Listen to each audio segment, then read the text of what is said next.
विठुरायाच्या नगरीचा पालकमंत्री, या राज्याचे ग्रामविकास पंचायत राज मंत्री, दीपक दादावरती मोठ्या भावासारखा प्रेम करणारा आपला जयाभाऊ आदरणीय जयकुमार गोरे भाऊ बोलतात. निघा हातवरती जोरदार टाळी आपल्या जयाभाऊसाठी.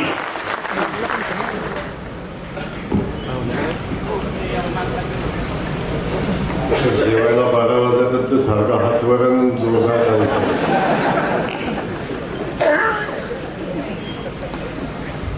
आज भैरवनाथाची नगरी बावधन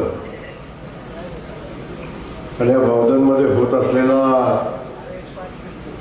ऐतिहासिक असा कार्यक्रम 13 तारखेला चालू झाला आणि 14 तारखेला संपणार आहे. ठरला होता 12 तारखेला, झाला 13 तारखेला, संपणार आहे 14 तारखेला. अशा ऐतिहासिक कार्यक्रमाच्या प्रसंगी या ठिकाणी उपस्थित असलेले भारतीय जनता पक्षाचे नेते, माजी जिल्हाध्यक्ष, माझे मित्र सन्माननीय धैर्यशील दादा, ज्याने आत्ताच आपलं मनोगत व्यक्त केलं आणि आपल्या भावना व्यक्त करत असताना या गावाची संस्कृती, या गावाचा इतिहास आणि या गावाची ताकद या संदर्भात आपली भूमिका मांडत असताना नुकतंच त्यांनी विधानसभेच्या निवडणुकीमध्ये उमेदवारी केली आणि गेल्या अनेक वर्षापासून या भागाचं नेतृत्व करतायत त्या सन्माननीय करुणादेवी पिसाळ, ज्यांनी मगाशी दादांच्या नंतर दमदार भाषण केलं. खरं वास्तविक पाहता दीपक दादा आदरणीय मदन दादांच्या नेतृत्वाखाली काम करत असताना घरात अगदी वय कमी असतानाही दादांच्या संगतीत नेतृत्व गुणाचा त्याचा विकास होत गेला. पण सगळं करत असताना संयम मात्र थोडा कमी आहे. परंतु आज दादांच्या नंतर या ठिकाणी उपस्थित असलेल्या सन्माननीय भारतीय जनता पक्षाच्या महिला मोर्चाच्या अध्यक्षा आणि माझ्या भगिनी सन्माननीय सुरभीताई, मगासपासून निवेदक सांगतायत की उदयन महाराजांचं प्रेम घेऊन आलेले सन्माननीय सुनील तात्या कदम, तात्या महाराजांचं प्रेम इकडे थोडं थोडं आमच्या वाट्याला येऊ द्या. एकटंच कसं घेता सगळं प्रेम? ते सन्माननीय सुनील तात्या, माझे मित्र शशिकांत दादा पिसाळ दादा, आम्ही स्टेजवर याचा योग आला. अनेकदा दादांना आपण स्टेजवर एकत्र येऊ म्हणून मी बऱ्याचदा मिटिंगा बैठका झाल्या. दादा, माझं लवकर ऐकायचं असते आणि जे जे माझं ऐकतात त्याचं कल्याण होतं, आजपर्यंतचा इतिहास आहे. परंतु कायम अगदी पक्षाच्या पलीकडे जाऊन आम्ही कायम मैत्री जपली, एकमेकाशी संबंध जपले. सन्माननीय शशिकांत दादा पिसाळ, या ठिकाणी उपस्थित असलेले सन्माननीय हरिदास बापू पिसाळ, सुनील कदम कुठे गेले? मला वाटलं आज लग्न जमवायचाच कार्यक्रम आहे. त्यांनी एकमेव गावासमोरचा सगळ्यात मोठा प्रश्न काय आहे हे त्यांनी आम्हाला सांगून टाकलं. आणि त्यानंतर या ठिकाणी उपस्थित असलेले सन्माननीय ॲडव्होकेट ठोंबरे, माझे बंधू अरुण आबा गोरे, या ठिकाणी दुसरा एक युवा नेता आहे, तो पण असाच आगाव आहे, सहज जे ऐकत नाही, हे ऋषिकेश आमचा सायगुण आहे. त्यानंतर विजयजी ढेकाणे, आमचे बाईचे शहराध्यक्ष, गणेश सुतार, सुनील कदम, सचिन पिसाळ, सूरज कदम, सागर पवार, खास करून दीप्तीताई गेल्या वाटतात. दीप्तीताई आणि पाठीमागं बसलेले माझे सगळे सहकारी आहेत. सगळ्यांचीच भाऊसाहेब आपल्यापासून सगळ्यांची नावं घेतली पाहिजेत असे सगळे सन्माननीय. आणि आपण खऱ्या अर्थानं या कार्यक्रमाच्या निमित्तानं दीपकला शुभेच्छा दिल्याच पाहिजेत. पण दीपकला शुभेच्छा देत असताना खऱ्या अर्थानं कौतुक कुणाचं करायला लागेल तर या गावाचं, या परिसराचं आणि आपल्या सगळ्यांचं. मी एकदा मागं ऐकलं होतं की यशवंतराव चव्हाण साहेबांची सभा 12 वाजता चालू झाली, 1 वाजता संपली, 2 वाजता संपली, लोक 2-2 दिवस वाट बघत होती. पण मला काय सांगू, अलीकडच्या कालखंडामध्ये सभा चालू झाल्यावर संपेपर्यंत भरलेल्या खुर्च्या कधी मोकळ्या होतात कळतच नाही. बघता बघता खुर्च्या मोकळ्या होतात. पण इथं मी बघतोय आणि हे माझा दुसरा अनुभव आहे. पाठीमागं असाच एकदा वाचनाला उभा राहिलो होतो, तेव्हाही मला वाटतं 12च वाजल्या होत्या, 12:30 वाजल्या होत्या. 1-1:15 वाजता तेव्हा ती सभा संपली होती. आताही 12 वाजलेल्या आहेत आणि आताही आपण एवढ्या मोठ्या संख्येने उपस्थित आहे. मला माझ्या आयुष्यात एक माझी बैठक अशीच सभा माझी झाली होती जेव्हा मला अटक झालेली होती. अटक आणि माझं जवळचं नातं आहे म्हणून सांगायला मला काय वाटत नाही. तेव्हा एकदा सांगलीत मला अटक झाली आणि सांगलीत माझा जामीन झाला आणि तो जामीन झाल्यावर मला न्यायला 1000 गाड्या मला न्यायला आल्या होत्या आणि त्या आल्यानंतर सगळ्या तालुक्यातनं माझी मिरवणूक काढली होती. शेवटची माझी मसवडमध्ये सभा झाली होती, ती अशीच 1 वाजता झाली होती. तेव्हाही लोकांचा उत्साह असाच होता आणि ती सभा बघितल्यानंतर मला आज त्या सभेची आठवण झाली. बहुजनची परिस्थिती म्हणजे आज तशी लक्षात आली. कारण 1 वाजता झालेली सभा ही परिवर्तन घडवणारी सभा असते. त्या सभेतनं परिवर्तन घडलं मान गटावच्या भूमीमध्ये आणि माझ्यासारखं शेतकऱ्याचं पोरगं आमदार झालं. आणि एकदा नाही झालं, 2दा झालं, 3दा झालं, 4 वेळा झालं आणि 4 वेळा होऊन आता तुमच्या सगळ्यांच्या आशीर्वादानं, भैरवनाथाच्या आशीर्वादानं आज ग्रामविकास खात्याचा मंत्री म्हणून काम या ठिकाणी करतो. आणि हे करत असताना आज आपल्याला लोकांची सेवा करायची संधी मिळाली. ज्या मातीत मी वाढलो, मोठा झालो, ती मानगटावची माती आपल्या सगळ्यांना माहिती आहे. कायम दुष्काळी असणारा भाग, पृथ्वीच्या अंतापर्यंत तिथं पाणी येणार नाही अशा पद्धतीचं लोकांच्या मनावर ठासून भरलेलं. त्यामुळे कधी आमच्या तालुक्यात पाण्यासाठी कधी मोठं आंदोलन उभं राहिलं नाही. याला कारण होतं की ठासून सांगितलं होतं पाणी येणारच नाही. त्यामुळे जे होणारच नाही त्यासाठी कशाला आंदोलन करायचं. आम्ही गावागावात जायचो तेव्हा म्हणजे सभामंडप द्या आम्हाला, कोणतं सांगायचं रस्ता द्या आम्हाला, पण पाणी द्या म्हणून सांगणाऱ्या लोकांची संख्या कधी नव्हती. त्यामुळं त्या भागात पाणी दिलं पाहिजे ही भूमिका घेऊन संकल्प केला.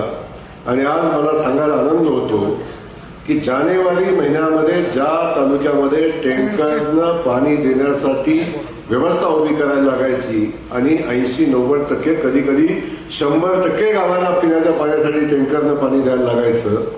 तुळशीवासीच्या लग्नाला ऊस लागतो, तो ऊस माझ्या तालुक्यात कधीच पिकला नाही. तो ऊस आमच्या तालुक्यात बाहेरून यायचा, बाजारपेठांवर एक ट्रॉली उतरायची आणि मग एक ऊस विकत घ्यायचा आणि मग तुळशीवासीच्या लग्नाचं लग्न करायचं. त्या तालुक्यामध्ये आता 5 साखर कारखाने उभे आहेत, चालू आहेत आणि 5 कारखान्याला पुरेल एवढा ऊस या तालुक्यातनं बाहेर जातो. अशा पद्धतीची परिस्थिती आहे. तर मला या ठिकाणी उभं राहत असताना मनापासून आनंद होतो.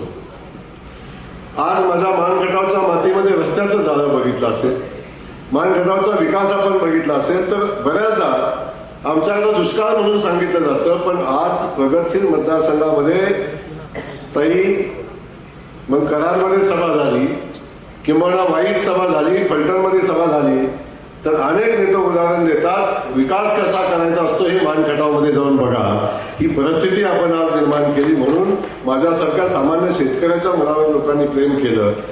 नाहीतर काय दिशा आहे मला सांगा. राजे महाराजांचा हा जिल्हा, प्रस्थापितांचा जिल्हा, या जिल्ह्यामध्ये माझ्यासारखं रेशनिंग दुकानदाराचं पोरगं उठतं आणि विधानसभेला उभं राहतं. एकदा नाही तर 4 वेळा आमदार होतं, ग्रामविकास खात्याचा मंत्री होतं आणि अशी एकही निवडणूक नाही. दीपक काय सांगतो, तुला त्रास झाला, हे झालं, ते झालं, किंवा तुझ्या मागे माझ्यासारखी दादांसारखी माणसं तर उभी आहे तुझ्या अडचणीला कुठल्याही प्रसंगाला उभी राहणारी माणसं तुझ्यासोबत उभी आहेत. माझ्या मागे काहीच नव्हतं, काळापट अंधार होता. अशी एक निवडणूक नाही की माझ्यावर गुन्हा दाखल झाला नाही. निवडणूक आली की माझ्यावर गुन्हा दाखल झाला, कारण माझ्यावर गुन्हा दाखल झाला की समजून चालायचं की आता निवडणूक लागणार आहे. तेव्हा कायम संघर्ष केला आणि या संघर्षाच्या छाताला उभा राहून आपण इथपर्यंत आलो. म्हणून आपल्याला ह्या संघर्षाची सवय झालेली आहे. त्यामुळे अजिबात चिंता करायचं, सारखं संघर्षाचं गाणं कधीच गायचं नाही. त्यामुळे माझं म्हणणं आहे की ह्या संघर्षातनं घडलेली माणसं कधी थांबत नाही. उलट संघर्ष करायला लावणाऱ्यांनी विचार केला पाहिजे की यातून घडलेला माणूस सहजासहजी परत थांबत नाही, ते विचार करते, आपण कशाला करायचा. तेव्हा आपल्याला या ठिकाणी खूप उशीर झाला आहे. मी आपल्याला एवढंच सांगेन की कायम आमच्या सगळ्या सहकाऱ्यांच्या सोबत उभं राहावं. मदनदादा असतील, दादांच्याकडे बघून बघून आम्ही राजकारण शिकलो. अगदी मी खूप छोटा होतो तेव्हापासून दादा राजकारण करायचे. तेव्हा जिल्हाध्यक्ष म्हणून होते, तेव्हा मी अगदी 17-18 वर्षाचा होतो. तेव्हापासून आपण सगळे राजकारण बघतोय. त्यामुळे दादांच्या पासून असेल, प्रतापराव पासून असेल, मदन अप्पांचं राजकारण आपण सगळ्यांनी बघितलंय. कारण या बौद्धांची ताकद काय आहे की या तालुक्याचं राजकारण ठरवण्याची क्षमता कुठल्या गावामध्ये आहे, तर ते बौद्धांमध्ये आहे. आणि हे इतिहास सांगतो, मी सांगत नाही. अनेक वेळा आपण बघितलं असं बौद्धांमध्ये एवढी शक्ती आहे. या तालुक्याचं राजकारण ठरवण्याची ताकद या बौद्धांमध्ये आहे. आता विधानसभेची निवडणूक झाली, त्या विषयावर मी बोलणार, पण आता खूप शेवटी निर्णय झाले. आणि मी ताईला परवा सांगितलं, ताई आली होती, बसली होती. दीपक, आपल्याला सगळ्यांना सांगतो, माझं सगळ्यांना सांगणं आहे की आता सगळा विषय बाजूला ठेवा. आता सगळेजण आलाय तसं स्टेज असू द्या आणि आपण सुरुवात करा. मी सांगितलं ना, आज बघितलेली सभा ही परिवर्तनाची सभा, एवढंच मी सांगेन आपल्याला. तर लोकांना काय अपेक्षित आहे, की तुम्ही सगळ्यांनी एकत्र येऊन काम केलं पाहिजे. हे लोकांना अपेक्षा आहे, ते आपण करा. कराड उत्तरचं उदाहरण तुमच्या समोर आहे. दोन नेते उभे राहिले असते तर कराड उत्तरला परिवर्तन झालं असतं का? जसं झालं, धैर्यशील दादाने आमचा त्याग केला आणि तो त्याग केल्यानंतर आज बघितलं की कराडमध्ये परिवर्तन झालं. कुणी म्हणत नव्हतं फलटणमध्ये परिवर्तन होईल, म्हणत होतं का? कोणी म्हणत होतं कराड दक्षिणमध्ये परिवर्तन होईल? कोणी सांगत नव्हतं आणि कोणी विश्वासही ठेवत नव्हतं. मी सगळ्यांना सांगत होतो की इथं परिवर्तन होईल, म्हणजे हे कसं शक्य आहे.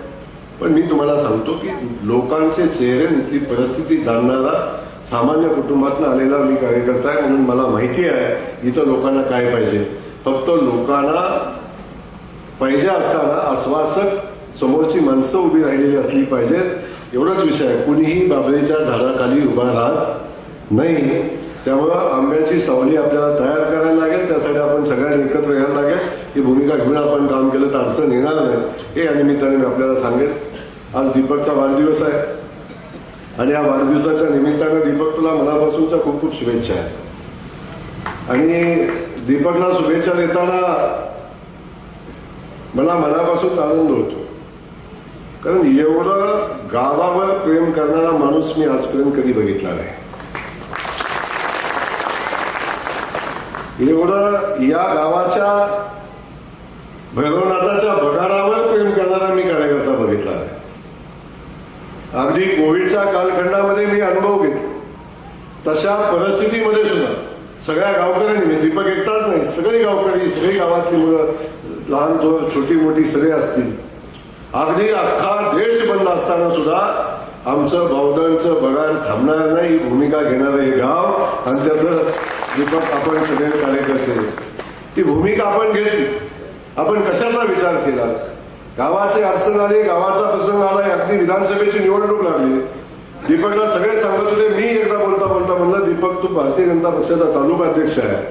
तर मला त्यांनी सांगितलं की हो, मी तालुका अध्यक्ष आहे, मी भारतीय जनता पक्षाचा खूप सन्मान करतो, परंतु हे सगळं मला माझ्या गावापेक्षा अधिकचं नाही. आणि मला जेव्हा गावाचा विषय येतो, आमचा विषय येतो, तेव्हा आम्ही गावाच्या भूमिकेसोबत आम्ही सगळेजण राहणार आहे. आणि मी ताईंच्या सोबत राहणार आहे ही भूमिका त्यांनी मांडली. जशी दादा तुम्ही आला होता आणि तुम्ही दीपक साक्षीला घेऊन आला होता माझ्याकडे, पण ती भूमिका आपण घेतली, गावाचा एकोपा जपला. याचा मला मनापासूनचा आनंद आहे. आज आपण सगळेजण बघताय. असंच माझं एक गाव आहे बिलाल म्हणून, 55 वर्ष गावात निवडणूक लागली नव्हती. गावात किती संघर्ष होतो, राजकीय संघर्ष होतो, पण जेव्हा गावावर विषय येतो तेव्हा पार्टी बिर्टी सगळं बाजूला जातं आणि अख्खं गाव एकत्र होऊन लढा उभा करतं. आणि तसंच किंबहुना त्याच्याही पुढे जाऊन हे गाव त्या ताकदीने उभं राहत असतं.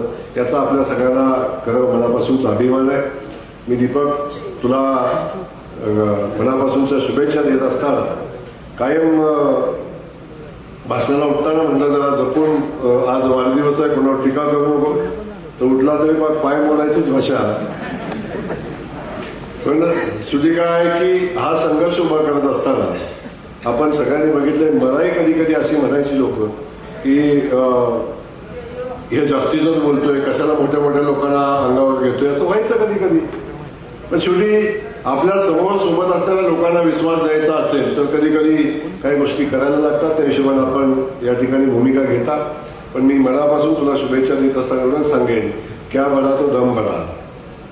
आणि जेव्हा वेळ आली तेव्हा ते कधीही काही आपल्याला पाहिजे ते कधी थांबत नाही. त्यामुळे ती वेळेची वाट आपण सगळ्यांनी बघणं अपेक्षित आहे. पण वाट बघत असताना ती वाट निर्माण करायला आपण शिकलं पाहिजे. ती भूमिका घेऊन आपण काम करावं.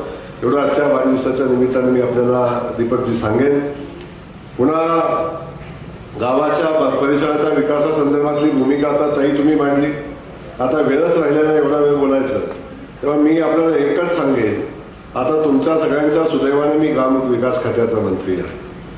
आणि ग्राम विकास खात्याचा मंत्री म्हणून काम करत असताना माझ्या खात्यामध्ये ताई जन्माला आल्यापासून स्मशानभूमीत जाईपर्यंत जे जे लागतं ते सगळं माझ्या खात्यात मिळतं. म्हणजे अगदी अंगणवाडीपासून अगदी मतदान भोजन म्हणजे सगळ्या गोष्टी सुरुवात होते. स्मशानभूमीपर्यंत जाईपर्यंत लागणारं अगदी स्मशानभूमीचं शेड पण मिळतं, रस्ता पण मिळतो आणि तो कट्टा पण मिळतो. आपला तर सगळं आपल्याकडे मिळतं, काय मिळत नाही असं नाही आहे. या सगळ्या गोष्टी आपल्या खात्यामध्ये मिळतात. त्यामुळं बाकीची चिंता करायचं कुठलं काम नाही. मी एवढंच आपल्याला सांगितलंय, पाणी का नाही आलं याचा हिशोब जनता घेत असते. तुम्ही असं समज 45 वर्ष लागली आमच्या लोकांना हिशोब द्यायला. आणि ते पाणी द्यायला बघा, अनेक लोकांना संधी दिली, जनतेने अनेक लोकांना संधी दिली. आणि शेवटी मला पाण्यासाठी तिथं पाठवलं. मी सांगलीत होतो, तिकडं सेटल होतो, कामधंदा करत होतो, बरं चाललं होतं. आणि कदाचित मी राजकारणात आलो नसतो तर माझं मागच हेलिकॉप्टर असतं. तर त्या कालखंडामध्ये प्रचंड ताकदीने व्यवसायामध्ये मी सेटल होत चाललो होतो. पण मध्येच कळ उठली, राजकारणात आलो आणि या सगळ्या परिस्थिती आपण सगळ्या बघितल्या. आणि म्हणून आपल्याला सांगतो की आपण आता विकासाच्या बाबतीतली भूमिका घेत असताना कवठेकंजरचा विषय असेल, बाकी अनेक विषय असतील. आणि खास करून ताईंनी मला गावात सांगितलं, मी या ठिकाणी आलो, मी पहिल्यांदा सांगेन की ताई आपण जेव्हा अध्यक्ष होता तेव्हा या गावातल्या भैरवनाथाच्या मंदिराचा तीर्थक्षेत्राचा दर्जा देत असताना क वर्ग दर्जा आपण दिलेला आहे. आणि आता मी आज या ठिकाणी सांगतो की या आपण सगळ्यांचा आशीर्वाद माझ्यासोबत आहे. मला मत देता येत मला माहिती आहे तुम्हाला, पण आशीर्वाद तुमचे माझ्यासोबत आहे. आणि त्या आशीर्वादातनं उतराई होत असताना या गावच्या आपल्या देवस्थानला ब वर्ग दर्जा देण्याची घोषणा या ठिकाणी करतो. येणाऱ्या 3 महिन्याच्या आत या देवस्थानला ब वर्ग दर्जा आपण देऊ आणि या देवस्थानसाठी 5 कोटी रुपयाचा निधी देण्याची घोषणा या ठिकाणी करतो. 5 कोटीतलं पहिले 2.5 कोटी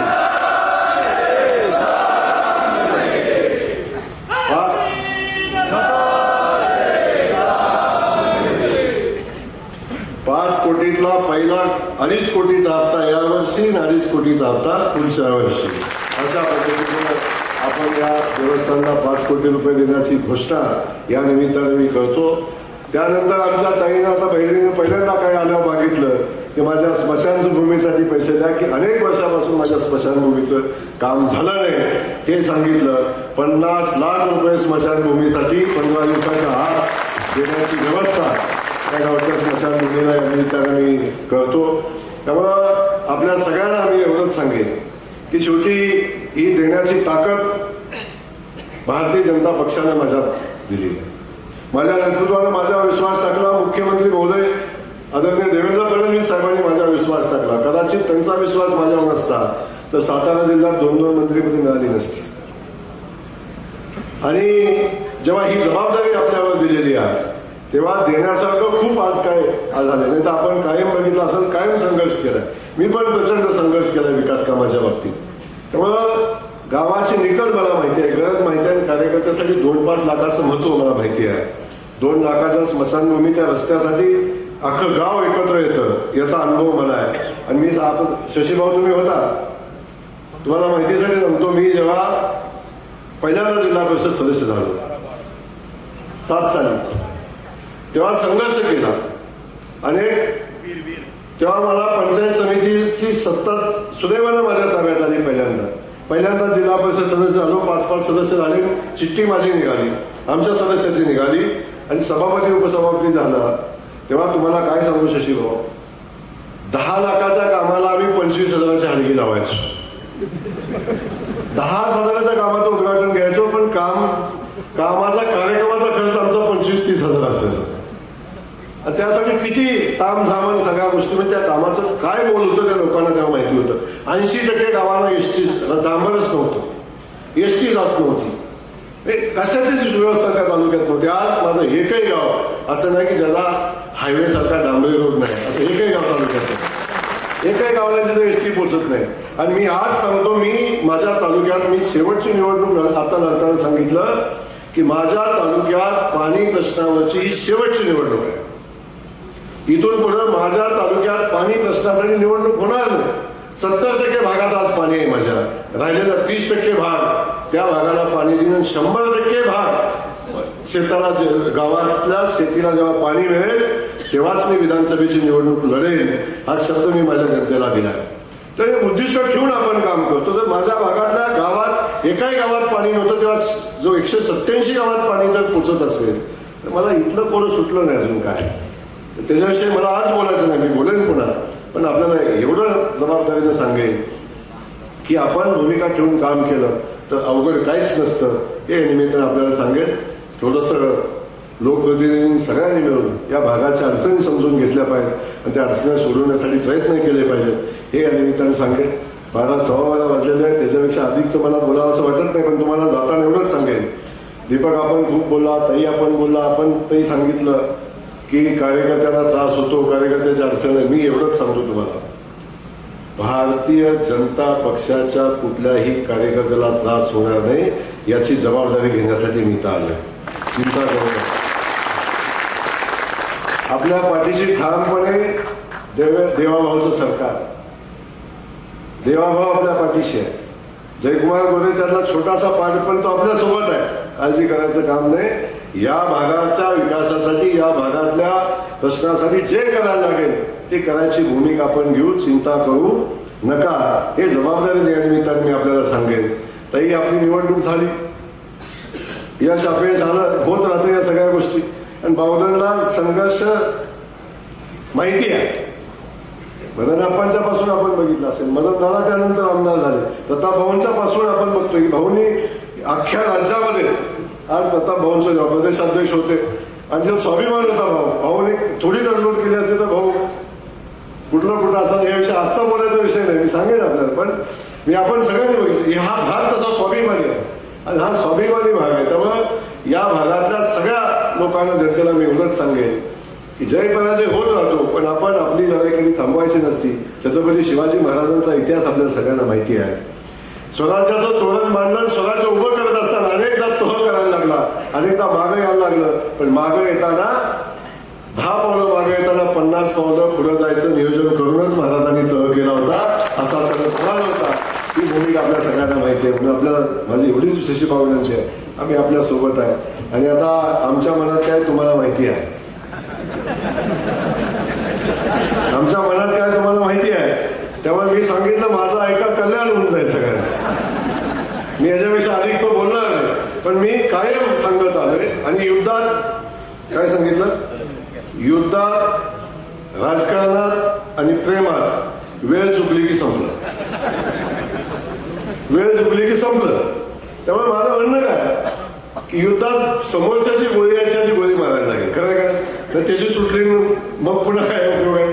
त्यामुळे युद्धात आणि राजकारणात आपल्याला योग्य वेळी योग्य निर्णय घेतला पाहिजे. ही भूमिका आपल्याला कधीतरी घेतली पाहिजे. ती भूमिका घेण्यासंदर्भात माझी शेवटी तुमचा अधिकार आहे, पण माझी भावना मी आपल्या जवळ मांडतोय की आपण सगळ्यांनी ती भूमिका घ्यावी अशा पद्धतीची या निमित्ताने विनंती मी आपल्याला करणार आहे. आणि आपण जो मदनाप्पांच्या पासूनचा जो वारसा आपण जपलेला आहे जनसेवेचा विकास, म्हणजे कुठे गेला चिरंजीव कुठे गेला मागले भैया भैया पण चांगलं बोलते तर मी म्हणलं आता चांगला जोड आहे. हा तर भैया भाषण पण चांगलं करतो आणि विचार पण चांगला. म्हणजे ही सगळी जर पिढी एकत्र आली, ताई आहे तुम्ही आहे सगळे असे एकत्र आला तर मी खात्रीने सांगतो की जे भैरवनाथाच्या मनात आहे ते घराला वेळ लागणार नाही. हे या निमित्तानं मी आपल्याला सांगेन आपण सगळ्यांनी एकत्र येऊन काम करावं अशा पद्धतीची विनंती या निमित्तानं आपल्याला करेन. दीपक दादा आता जनतेच्या मनात काय वळखायला शिकलं पाहिजे आपण. कोणतरी म्हणलं मला अयोध्येला पाठवलं आहे, योगी बाबांच्याकडून आशीर्वाद घेऊन आला तर मग भगवीच होईल.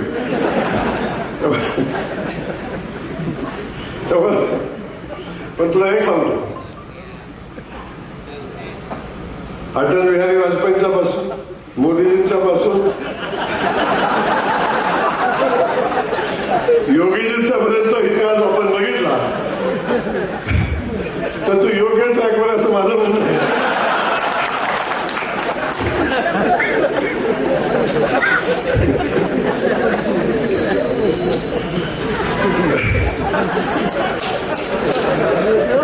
तेव्हा त्यांना पडलं त्यांनी टाळी वाजवली. तेव्हा काळजी करू नका, वेळ सगळ्या गोष्टीची यायला लागते. सांगितलं वेळ सगळ्या गोष्टीची यायला लागते. तेव्हा तुमच्या जे मनात आहे ते त्याच्या ध्यानात आहे. त्यामुळे योग्य तसं काय असलं तर सांगून टाका मला, आम्ही मान्यता पण देऊ, काही अडचण नाही. कारण मी पळवणाऱ्यातलाच आहे त्यामुळे काही विषय नाही.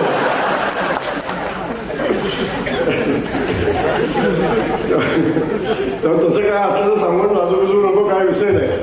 दादा कळालं नाही तुला सांगितलं, दादाने मागच्या वेळेस सांगितलं होतं तुझं लग्न झाल्याशिवाय मी पुन्हा येणार नाही. त्यामुळं दादाचा मला फोन आला म्हणजे दीपकने अजून काही जमवलं नाही तेव्हा मला येता येणार नाही. त्यामुळं आपल्या सगळ्यांच्या मनात आहे दीपक सावले तो विषय गमतीचा आहे, पण योग्य वेळी योग्य गोष्टी होत असतात. आणि दीपकच्या पाठीशी आम्ही आपण सगळेजण आहे. पुन्हा एकदा वाढदिवसाच्या तुला शुभेच्छा देतो. पुन्हा एकदा मी सांगेन राजकारण करत असताना संयम हा महत्वाचा असतो. काही गोष्टीचा सहन करायची तयारी लागते आणि ती सगळी तयारी आपण ठेवा, डोक्यावर बळपण ठेवा. मला सांगणं आहे तुला माझं, कारण हे सगळं जरी असलं तरी आपण शेवटी ओघात आपण काही गोष्टी करून जातो आणि पुन्हा आपल्यावर पश्चातापाची वेळ येते. तसे होऊ नये याची काळजी आपण घ्या. जो जनसेवेचा वसा तुझ्याकडे आहे, जी ताकद आहे, एनर्जी आहे लोकांची सेवा करण्याची, मला वाटतं रात्रंदिवस रात्री भेटायला तर मला 12 वाजता येतो आणि 1 वाजता येतो, माहिती नाही कधी. माझ्या झोपेचं गणितच नसते. आज आता बघितलं ना, आता 1 वाजता झोपायला घरी 2 वाजता, सकाळी उठून 6ला काम चालू असते. पण तू शेवटी तो पलीकडे बसलाय, तो खंडाळ्याचा घरी, तो रात्री 12 वाजता येतो, सकाळी 6 वाजता येतो. सगळी माणसं अशी येतात, पण कधी स्वतःचं काम घेऊन कोणी माझ्याकडं येत नाही, जनतेचं काम घेऊन येत असतात. अशी नवीन पिढी आज आपल्यासोबत आहे, याचा आपल्या सगळ्यांना मनापासून आनंद आहे. दीपकच्या सगळ्या मित्रांना, खास करून बावधनच्या सगळ्या युवकांना मी मनापासून धन्यवाद देईन. आपण कायम गावाचा एकोपा टिकवता, गावाच्या परिसरामध्ये बावधन गावाचं अस्तित्व आपण कायम जीवन ठेवलं ते असंच ठेवा. सगळ्यांनी एकत्र राहा, ताकदीनं राहा, अशा पद्धतीची भूमिका या ठिकाणी मांडतो. पुन्हा एकदा दीपक मी माझ्या वतीनं आपल्याला मनापासूनच्या आणि माझ्या सगळ्या सहकाऱ्यांच्या वतीनं, मनापासूनच्या कुटुंबाच्या वतीनं मनापासूनच्या वाढदिवसाच्या शुभेच्छा देतो. आणि पुढच्या वाढदिवसाला येत असताना आम्हाला सपत्नीक सत्कार करायचा योग यावा अशा पद्धतीची भैरवनाथाची प्रार्थना करतो. थांबतोय. जय हिंद, जय महाराष्ट्र.